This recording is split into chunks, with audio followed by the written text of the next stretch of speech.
We'll continue on with this lesson by creating some geometry by using the projection tool. We'll start by turning on level 106 and making it active. We're going to create additional wireframe geometry, and I want it to go onto this level.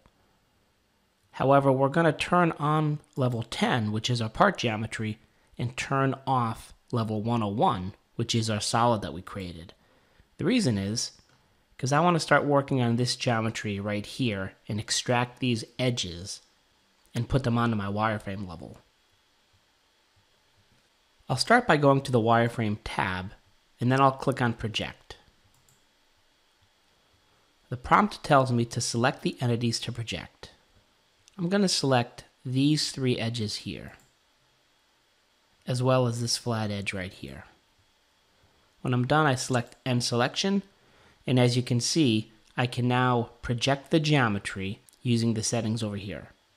I'm going to accept the defaults and click OK. So those pieces of geometry are now on level 106, and we can see by hiding the part geometry. I'm going to right-click and clear colors, and then I'll trim up this geometry using the Trim to Entities. I'm going to trim this edge to that one, and so forth. And as you can tell, we can also choose a Trim to Entities, which reduces the amount of clicks because we can just select them both and they're both extended and trimmed.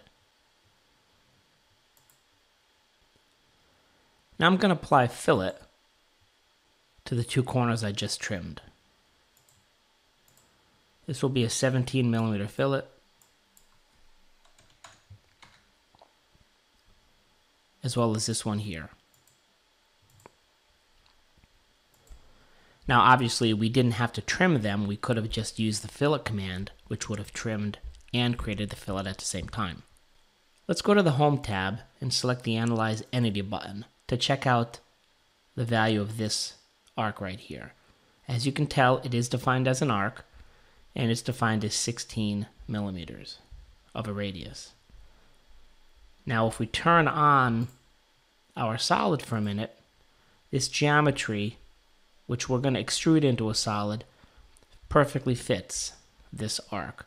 Let's make this a little smaller. So I'm going to delete it and then apply a fillet that's a little larger, which will tighten it up a little bit. So I select the geometry I want to delete and hit delete on my keyboard. Then I'll go back to the wireframe tab, select fillet entities, and fillet this one to that. And here I'm going to make it 17 instead of 16. Now if we turn on the solid, you'll see that arc is a little smaller.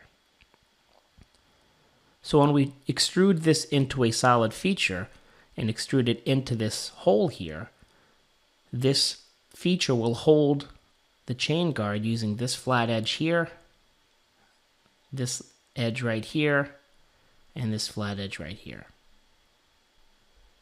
Now let's turn off our part geometry and turn on our solid and make it active.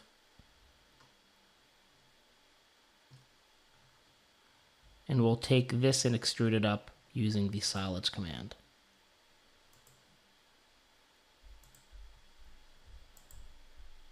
We'll go up 6mm because we want to make sure we don't violate the part that we're holding, and we're going to create a boss. If we selected create body, this would be a separate entity that's sitting on top of this, but we want it to be one solid entity, so we're going to add a boss to the solid. I'm going to go back to isometric mode, and we'll continue on with the next lesson.